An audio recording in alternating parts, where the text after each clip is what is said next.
Hello, everybody. Welcome back to the show. This is the Facts and Fallacies podcast. My name's Cameron English. Excited to be with you as always. Joined by Dr. Liza Dunn.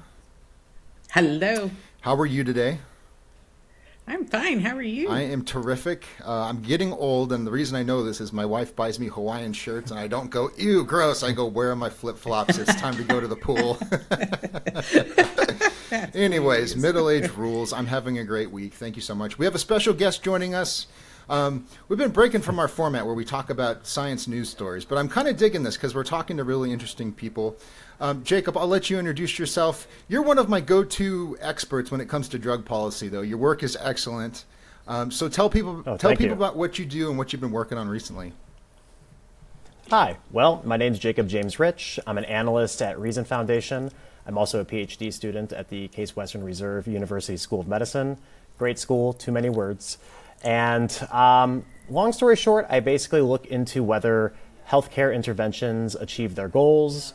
I specialize in drug policy and whether drug-related interventions achieve their goals. But big surprise, I usually evaluate what the effects were, and they tend not to achieve their goals. So we'll probably talk about that a little bit and how it relates to marijuana today.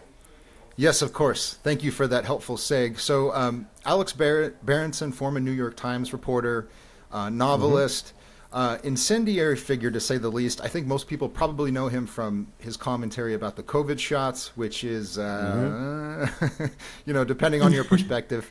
But you can bring me back for that one. Him and I, we have a larger intersection of agreement on that than you might think, but there's definitely some nuance to discuss there. Yeah. That's great because we love talking about mRNA. It's one of our favorite nerd topics. But Berenson wrote a book a couple years ago called Tell Your Children the Truth About Marijuana, Violence, and Mental Illness, I think, is the title of the book. And I'm almost done reading it. It's pretty good. He did what few people do, which is looked into the literature on the topic. And even if you disagree with his analysis or his conclusion, he actually took the task relatively seriously and looked at what the evidence said, which I appreciated. But I think in reading your review of the book, it seems that even if he's not wrong on all of the issues he talks about, he oversimplified it, or he maybe was a little more selective than he should have been when he was talking about the evidence. So maybe you could start with your overall impressions of the book and then why you decided to do this review for Reason. Sure. So Alex and I first met at Hillsdale in DC. He gave a big presentation on his book. This was like before the pandemic too. So part of the reason it took me so long to get this out is because right before we were about to publish it, the pandemic started. Then it went on the back burner. And then we thought, well, maybe we'll try to publish a peer-reviewed version of this before we put out the analysis. But then we ran into some reviewer issues, and it's going to be published in a peer-reviewed journal, a good one. But we didn't want to wait for that. So we finally, after about 6 years after starting it, we actually got it out. But Alex, I always enjoy talking to him. He, I think, is a straight shooter. I don't think he's a dishonest person. And most importantly, he's a beautiful writer. As you were mentioning, like he really knows how to write well. He has beautiful prose. And his book, Tell Your Children the Truth About Marijuana, Mental Illness, and Violence. The only problem with his book is that it's not really good on the truth part. He says a lot of things that are true, but the amount of context he leaves out is such that it is basically misinformation. Without the entire context of the situation, he can say various things, and then they are interpreted in a way that is best described as a lie. It's basically like lying without lying. How about Stephen Colbert's version of truthy? Truthiness. Yes. No, I think that's actually, yeah, there's a little bit of truthiness in there. Now, he does actually explicitly say some wrong things that are objectively verifiably false, and they're not just little things, they're very important things. But yeah, for the most part, he'll say things like, oh, marijuana is associated with mental illness, and he's absolutely correct. But what is the direction of the effect? Is it mental illness? People with mental illness are more likely to use marijuana, or is it marijuana causing the mental illness? And to give him a little bit of due, I would say that there probably is a bi-directional effect, but he does not describe or go into the nuance of the bidirectional effect that's happening there, or even try to analyze which direction the effect is largest in. And we try to do that in our analysis. We basically produce a statistical analysis that illustrates where the literature is on this. And long story short, marijuana legalization leads to reductions in violence. So from a policy perspective, we should definitely look towards marijuana liberalization as a path towards reducing violence. And that's basically a summary. So when you say bidirectional, just for people that don't understand what that means, you're basically saying that it could be that people who are schizophrenic are more likely to use marijuana, whereas his thesis, there's certain parts where he's a little more careful and other parts where he seems to be more concrete in what he's saying, in that people who smoke marijuana or THC are more likely to experience schizophrenia or some kind of psychosis as a result of the drug use. And so you're saying that it's a little cloudier than that if you actually look at the studies that have been done. Is that a fair way to put it? Yeah, and I would go as far to say that there is a small percentage of the population where marijuana can exacerbate or even cause mental illness.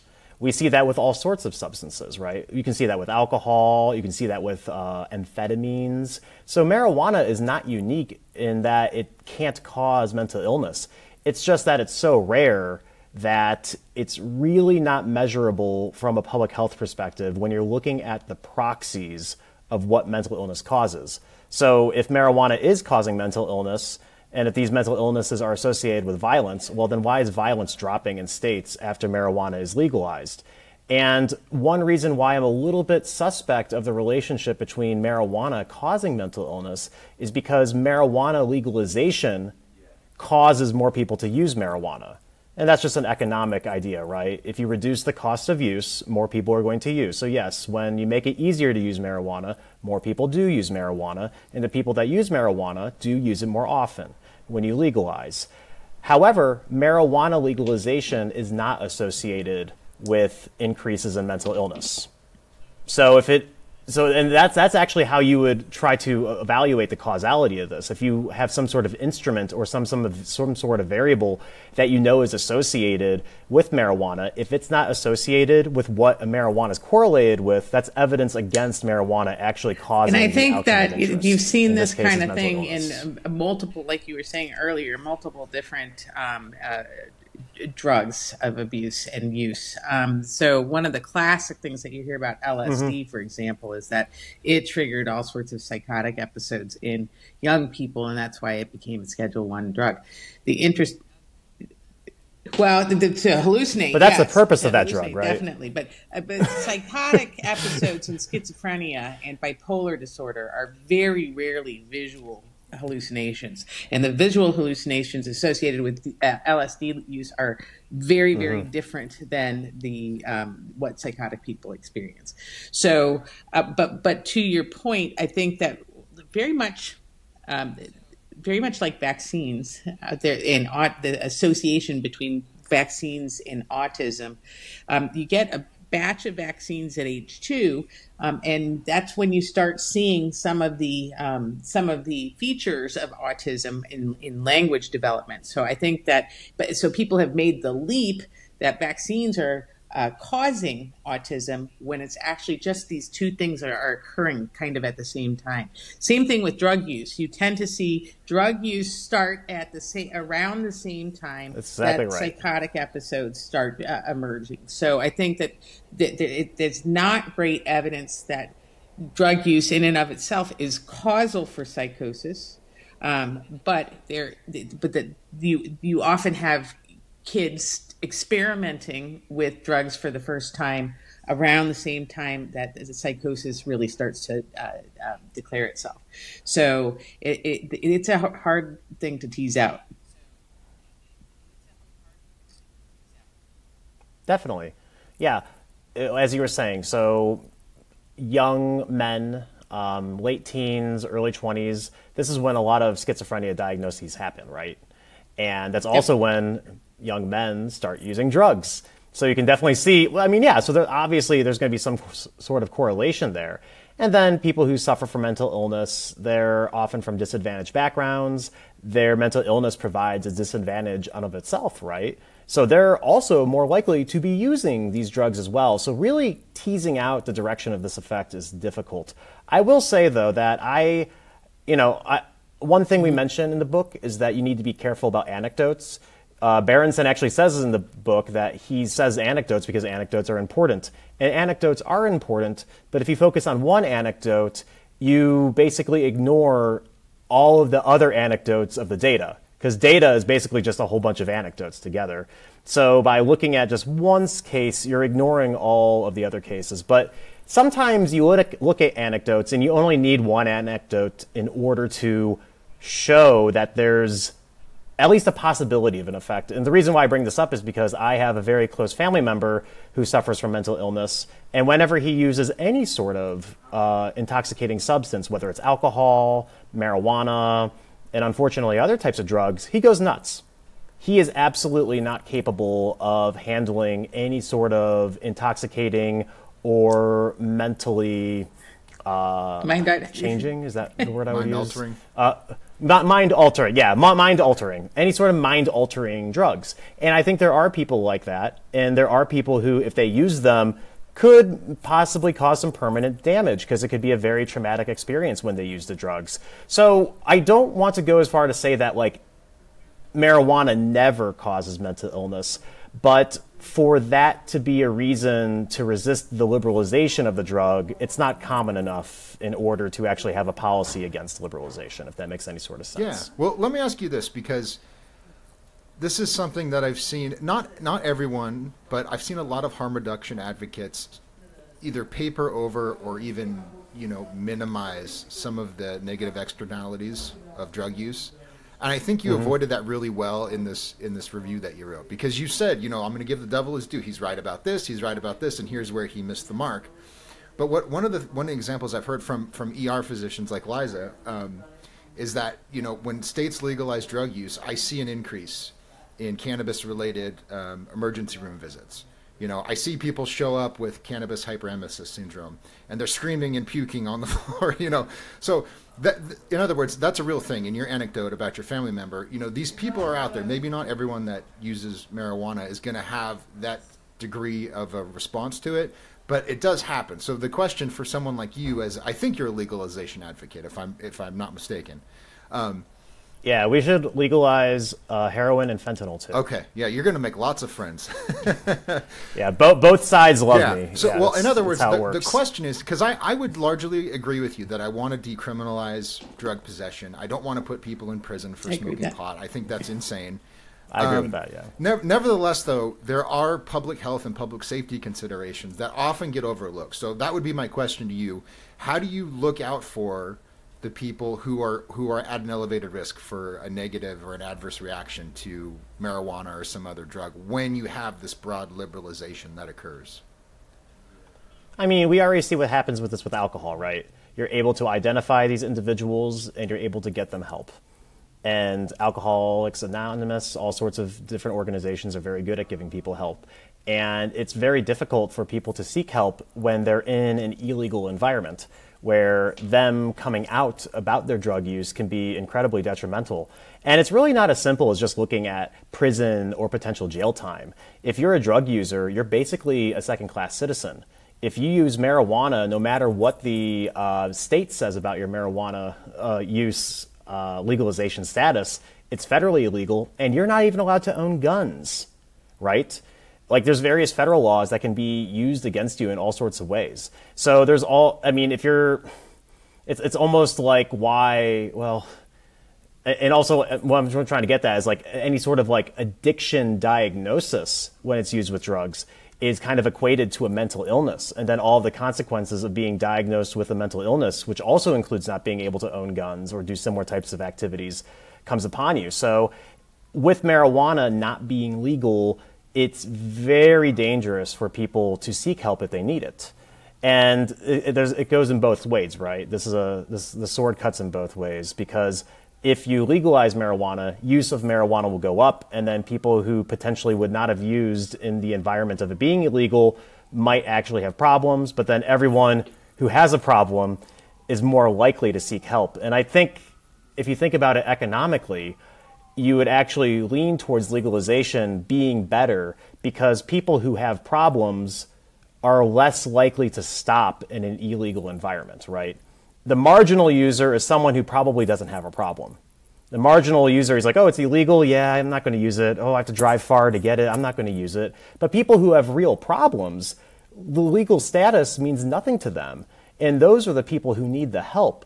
So in a legal environment, it's the people who are most harmed by the drug who are going to benefit the most from legalization. So I wonder, I mean, we've had like 25 sort of years now of harm reduction kind of practice that's just evolved with the opioid crisis. And what I've seen, right, so... Oh, that's a whole nother issue. And I would say we've had harm maximization. What I get a little bit nervous about is, once again, I'm not against decriminalizing it, but in terms of just absolutely legalizing it without any parameters, I don't want to have a repetition of that. And I'm seeing this kind of push. Having watched the opioid thing, I'm seeing this push for marijuana. I'm seeing this push for ecstasy. I'm seeing this push for psychedelics as well. And I'm hesitant. I'm going to reserve judgment. Like I said, I don't think people should be in jail forever and ever. And I think people should be able to seek help. But the notion of addiction and versus therapeutics, the same kinds of arguments are being made about marijuana, that it is beneficial for pain control and things like that. Well, opiates are beneficial for pain control, and the ordinary pain patient with chronic pain is being characterized now as an addict and is having a harder time accessing opioids, especially because they're making claims that marijuana has a good analgesic effect for chronic pain. That I don't think is entirely true. I think that you can experience exquisite pain with marijuana that can be alleviated by opioids. And so I'm not very big on the cannabinoid pain control thing. I actually think you do get better anti-inflammatory effects with NSAIDs and things like that. For sure. Yeah, and I've extensively researched the marijuana pain issue because there was a recent publication called Wasson et al. In Pain, the journal Pain, and allegedly my letter to the editor was accepted. So hopefully, yeah. The original Wasson et al. They're taking a very long time responding to our letter, which I hope that means they're taking our letter very seriously. But basically, there is this movement to use marijuana instead of opioids because it's thought that marijuana might be safer than opioids, which that's a whole nother discussion. I don't think that's necessarily true. Opioids, when they're used as directive, are probably the safest long-term drug you could use. Right. So barring that you don't get addicted, the physiological effects on your body are quite minimal. But all of that aside, basically it's part of the ongoing literature trying to show that marijuana can be used instead of opioids. And what the problem with that paper is that the exposure group disproportionately suffered from neuropathic pain and fibromyalgia, which are like the two things that marijuana is known to treat. And that's where marijuana becomes very important because opioids, I don't think, are very good at targeting neuropathic pain and fibromyalgia. But marijuana is, and that's why you want a diversity of drugs in order to treat pain. And that's why you want to give doctors a great flexibility in treating pain because each pain episode is going to be very unique and maybe a combination of various types of issues that all culminate into pain itself, right?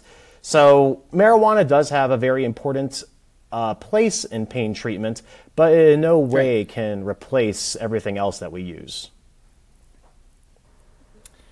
One of the points, I think, Berenson makes this point, I've heard other people make it too, is that, and I think scholars like Jonathan Calkins, I think he's made the point too, that Oh, my favorite. When I'm sure he's your go-to.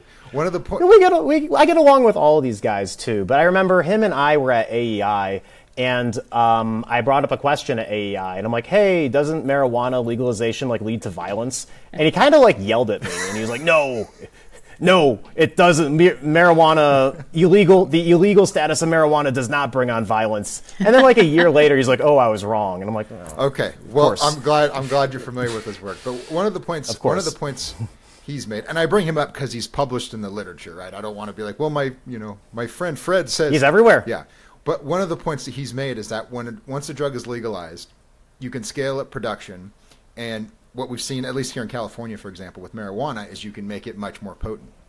And Berenson hits on this several times in the book, if I remember correctly. Is that something that is worrisome in any way to you? The fact that the stuff that's available today, it's not what the hippies were smoking at Woodstock in 1969. It's not. I don't want to say it's a totally different drug, but it is much stronger. And as you said, if use is going to increase with legalization, is this something we need to anticipate, or is it something we need to mitigate somehow? What do you think about that? I don't think it's much of an issue. I think so. So Calkins is kind of going on the Keith Humphreys argument. Keith Humphreys discusses the economies of scale that allowed cigarettes to be produced at mass and how that led to more smoking. And I think they're kind of missing the economic factor here, because they're just assuming that more concentration is desirable. What happens through being able to scale up manufacturing and to have more flexibility in manufacturing is that you give consumers exactly what they want. So if what you want is the most potent, concentrated thing, the market will give you that. But for almost all types of consumption goods, including drugs, but all consumption goods, there's an ideal level of potency. It's not like the legalization of hot sauce made it so that everyone's buying ghost pepper, right? I mean, but that's exactly how it is, right? It's not. I mean, most people want like a Tabasco level hot sauce, and that's the same thing with marijuana. The vast majority of marijuana, you can get marijuana that's like hyper potent, but it's usually around like 10 to 20% in potency, right? And there's even a movement to like make marijuana less potent. And another issue with marijuana is the general way of consumption. So you're like smoking it. Well, if it's a little bit more potent, then I don't have to take as many puffs, and then I'm actually exposing my lungs to fewer irritants. So I don't see it as necessarily an issue. I think if heroin was legalized, people who use fentanyl would actually use heroin instead because it's more of an ideal dose. We don't just move towards more and more potency. What really leads you towards more and more potency is the illegal status of the drug. And they'll say that, oh, this wasn't happening with marijuana before, but before legalization, there was a movement to be moving towards cartridges, right? And vape pens. And those are about as potent as you get in terms of like something that you're consuming. So as supply chains and manufacturing in other countries were able to actually produce such goods, we were moving towards a more potent marijuana issue. Of course, you can't transport plants that way, but you can transport oil that way. And if it wasn't for legalization, we probably would have ran into a lot more issues of vitamin E acetate and lung injuries causing all of well, I mean, this goes back to the vaping epidemic, which was blamed on e-cigarettes, which I know you guys covered as well. But there was a whole bunch of marijuana vaping-related injuries that happened in 2019. And if we haven't had the legalization movement, we would probably be seeing much more of that. Sort of a legal conundrum that people find themselves in, though. So if you are driving under the influence of marijuana and you have an increasingly potent amount of marijuana, that poses a problem in terms of how do you determine intoxication. And so in the past, people have looked at pharmacokinetic parameters, and that's a big fancy way of saying how THC is which is the active component that causes the euphoria associated with intoxication. What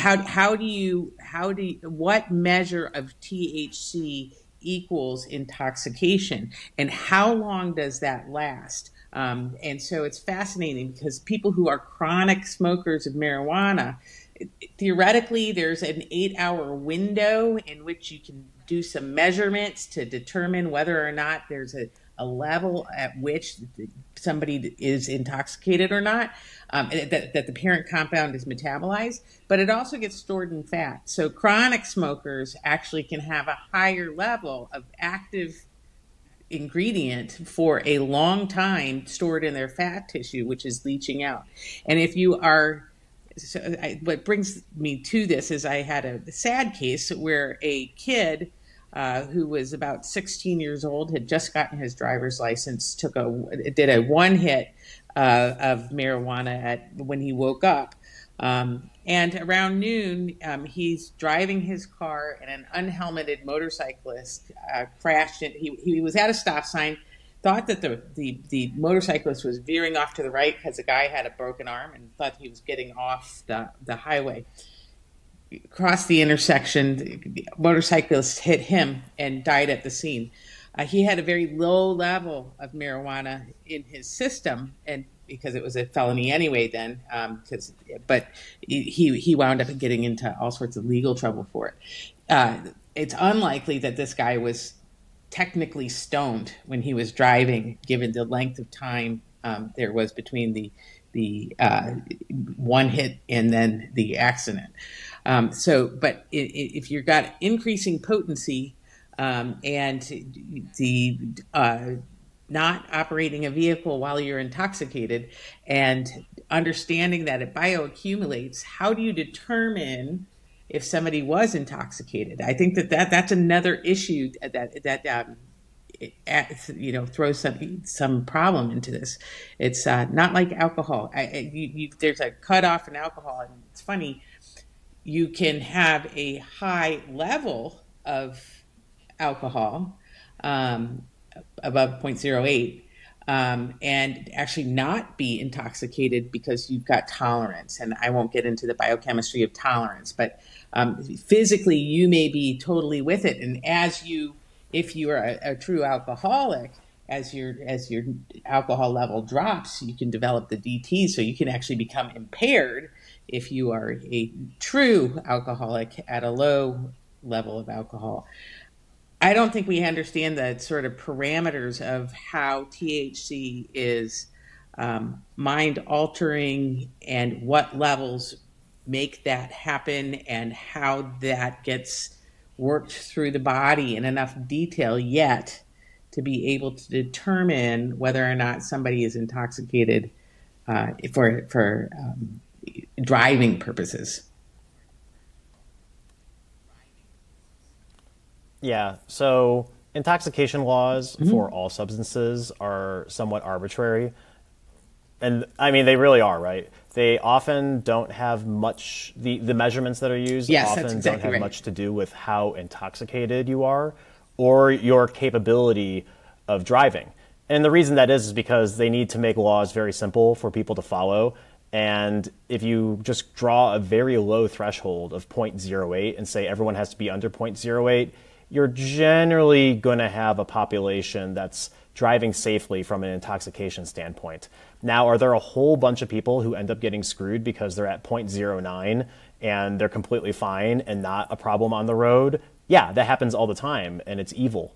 But that same problem is even bigger with marijuana because marijuana is a very different substance, and the way that we address alcohol with driving does not scale to marijuana in any sort of way. The amount of THC in your body has almost like nothing to do with how intoxicated you are with THC. It could just lie dormant and you can be completely, it just stays in your body. So like your THC level doesn't tell you anything. I don't know of the science, if there's any new science that would suggest that there are measurable chemical indicators that can tell you whether you're under the influence. I don't know if those exist. I haven't heard of them. There's a couple. It's a legal problem. Is what it is. Yes. It's a huge, it's a huge legal problem. I just don't know how to I mean, just the way that we address it. I mean, your client in that regard got screwed, right? Your client was probably not under the influence at all. It looked like what happened was definitely not their fault, and the law doesn't care. Like the law really just doesn't care whether you're innocent or not. It's just, do you fall into an easy category in order to shift resources? And the shift of resources doesn't have to have anything to do with justice. We see that all the time in criminal justice, and that's why Reason writes about criminal justice all the time. But there are a couple ways that we might be able to do this better. So like designated, what are they called? I'm just trying to say like DRE, but there's like this acronym for like types of police officers that evaluate whether they're under the influence or not. If you have trustworthy police officers in those situations, that's probably the best way to do it, right?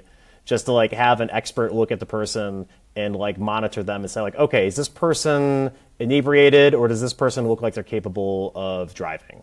But then that becomes arbitrary, and then you can like have an issue where you piss off the officer, and then the officer just goes after you, and then you have nothing against you if the officer's testimony is all you have. So one thing with marijuana is that they're trying to develop technology where they put a camera on your eye, and then your eye fluctuations are supposed to indicate whether you're under the influence or not. I was actually approached, I won't give too much information, I was approached to actually help a project on that because I do have training in Fourier analysis, which is signal processing, which you would use with eye movements in order to try to correlate various types of fluctuations in the Fourier transform. Nystagmus is not all that common in marijuana. Sometimes yes, exactly. Not all that common. Well, yeah, exactly. So then you have a big issue of like type 2 error, right?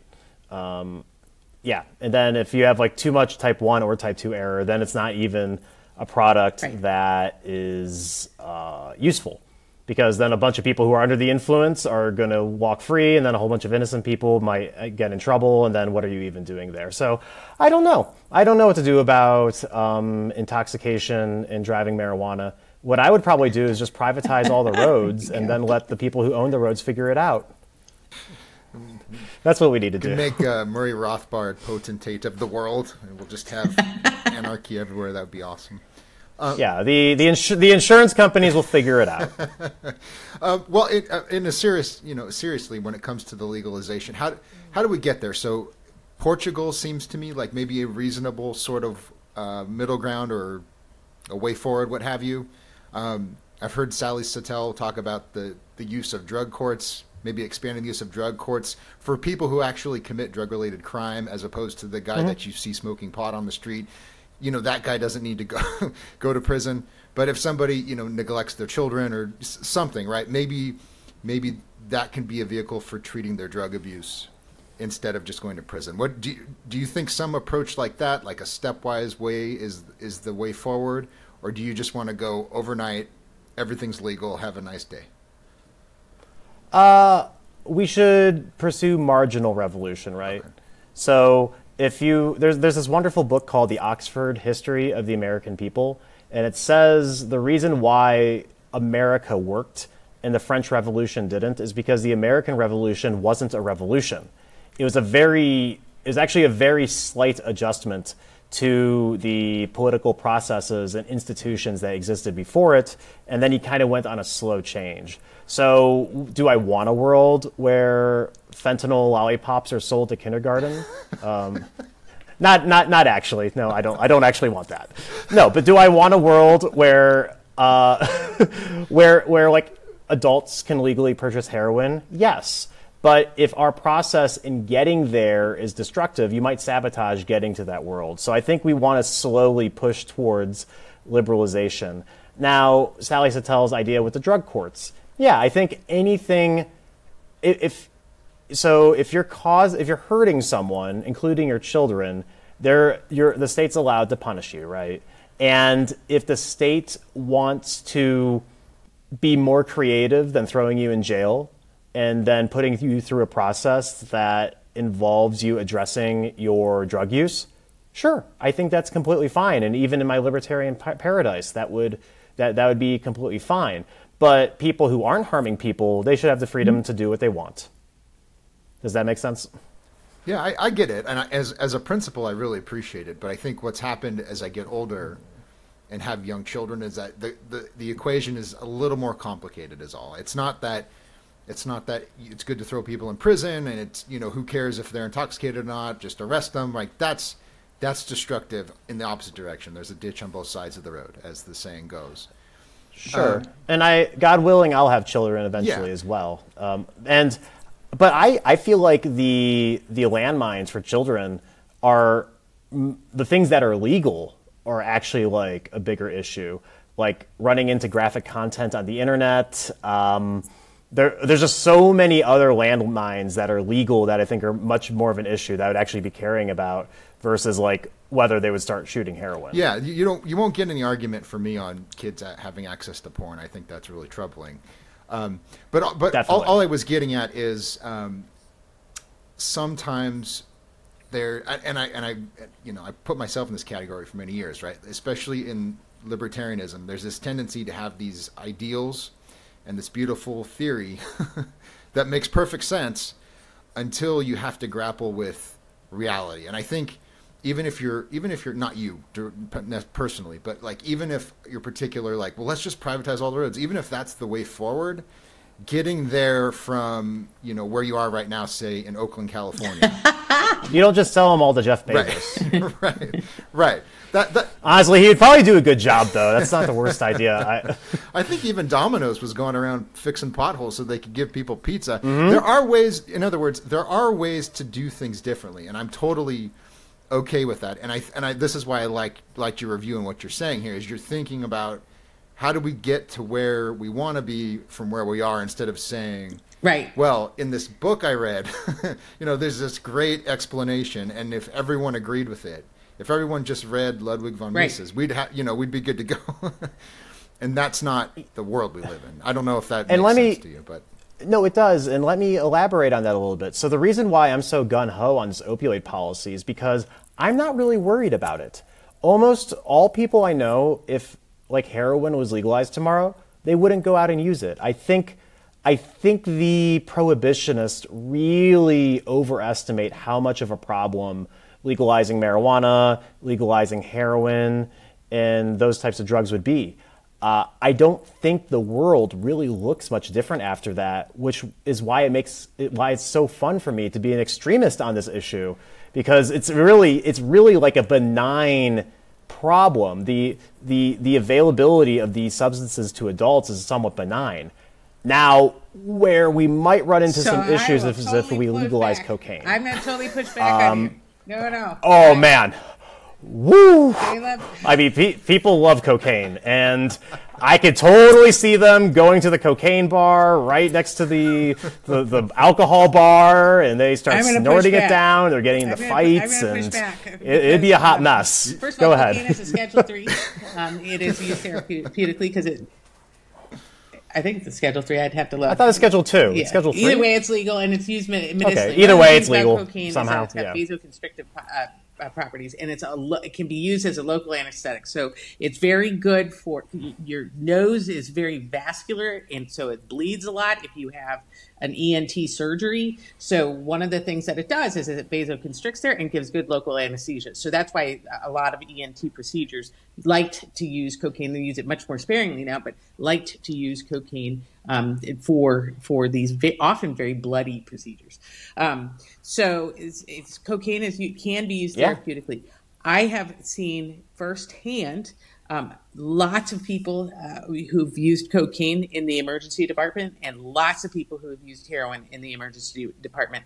And I will tell you, by far and away, I think that cocaine has nowhere near the same propensity for long-term disability and death. I think cocaine's bad. It's got cardiac effects and things like that. But the patients that I have seen with cocaine use versus heroin use, the heroin users and fentanyl is also a legal drug because it's used in anesthesia all the time. But the people that I have seen with heroin use have much higher mortalities, have much worse outcomes, and a much higher rate of addictive behavior that is actually self-destructive. I'm not going to say that cocaine cocaine users aren't self-destructive, but if you look at the biochemical, and we could talk about the biochemistry of this at some other point, but if you look at the biochemical pathways that cocaine operates under, it's very different than heroin. And I think that heroin's is much more problematic than cocaine. Sure. Well, thank you for giving me your experience, because it's very informative.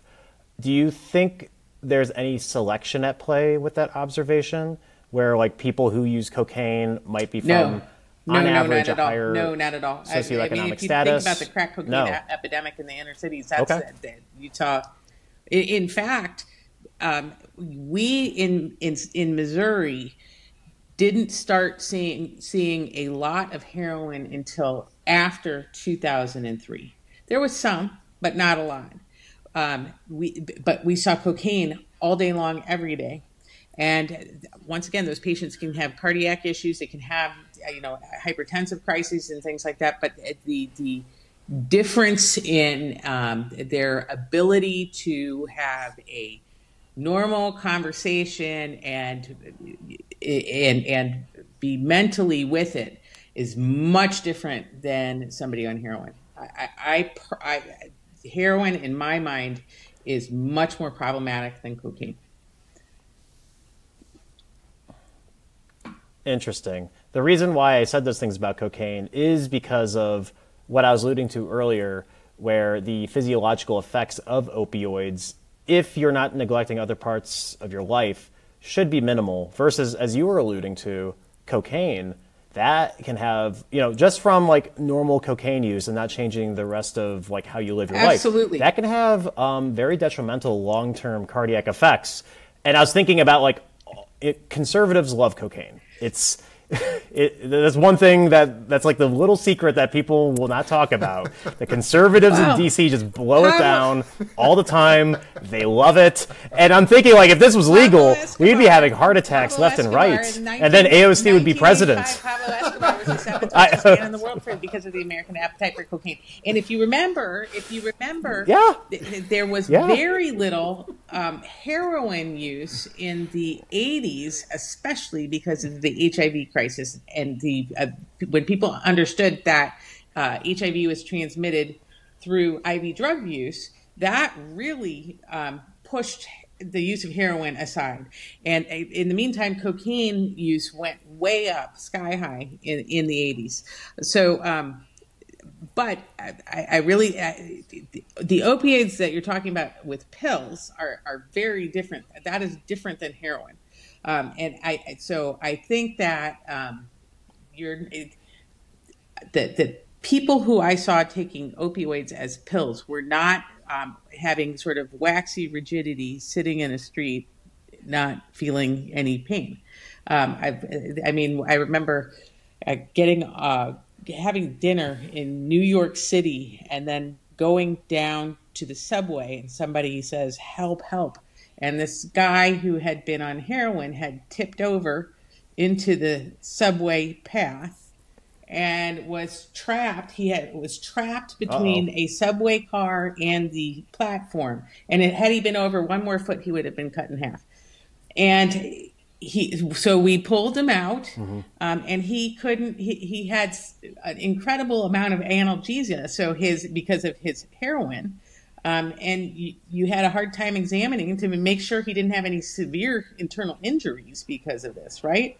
That kind of, you don't get that kind of thing with Vicodin or Percocet. It's a completely different thing. So I will contend, having seen lots of patients and having spent a lot of time reading and learning about these drugs, that heroin is, and I think any medical toxicologist would agree with me, heroin has a much worse side effect profile. Very interesting. I don't want to harp on this too long, but last question for you. Is there a substantial intersection of cocaine? Not really. Users? It's interesting, and I kind of think that there were geographies where you saw more heroin than you did in other geographies. St. Louis is kind of it was a lazy town, so I think people got a little bored and decided they liked uppers, so you saw cocaine all the time. And New York is, yeah, or meth, yeah. And so, and Or meth. in New York, you know, it's kind of very, very lively. And so maybe they wanted to settle down a little and took some, did some heroin. But, yeah, I just, I think heroin's awful. I'd be happy Fair to talk enough. to you about it. I'll have to look anytime. into it more. Could you imagine? Yeah, we'll have to have you back because this is a great conversation. I'm just thinking about what AOC's State of the Union would be. It's like, everything's free! Ah! It's like, oh, what an image. Fentanyl lollipops, President AOC. Good stuff. Good stuff. Okay, so maybe in closing here, Jacob, I don't want to take too much of your time, as fun as this Sure. is. What's the takeaway from Berenson's book to go for full circle? What, like, if someone's going to read that book, what would you want them to know going into it before they start? There is a lot of context that's left out that if you knew, you would feel very differently about the specific claims that are made. And then sometimes he just makes outright false statements. So NASM, the National Academies for Science and Engineering and Medicine, they put out a report on marijuana, what the problems of marijuana are, and what the potential medical benefits might be.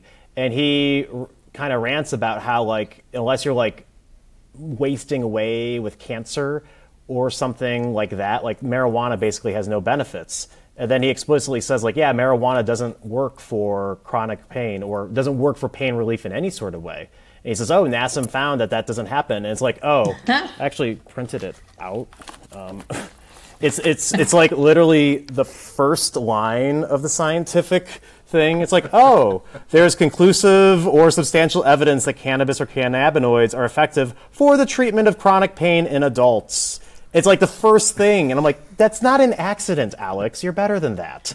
Like, you don't leave that out. Don't explicitly say that's not there when it's there. So, I feel like people should read the book because it's very fun. Like, he's a beautiful writer. It's very entertaining, and it's you know, and there is, like, yeah, you know what I mean. You should be familiar with his arguments, but at the end of the day, when marijuana is legalized, violence goes down at the state level. And from a policy perspective, that's all that's important.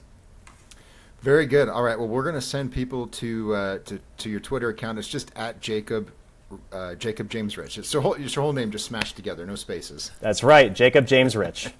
And then they can find your review of Berenson's book there. Yep, on my webpage, which is also linked at my Twitter account. And yeah, if you just go to reason.org, you can find me on reason.org and all my work's there, or you can just click on the link on my Twitter account and it'll be right there too. Yeah, really good stuff.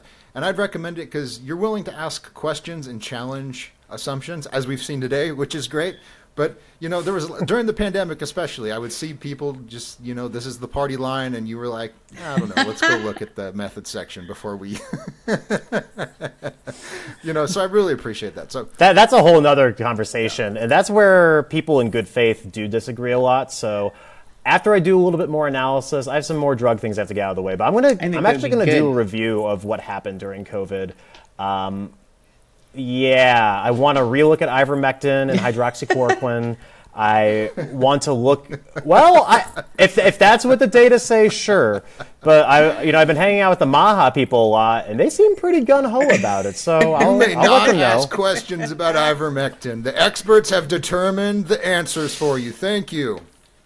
Yeah, ivermectin's interesting. I'll say more about that after I do more analysis. And also the effect of like COVID, the COVID vaccine on cardiovascular health.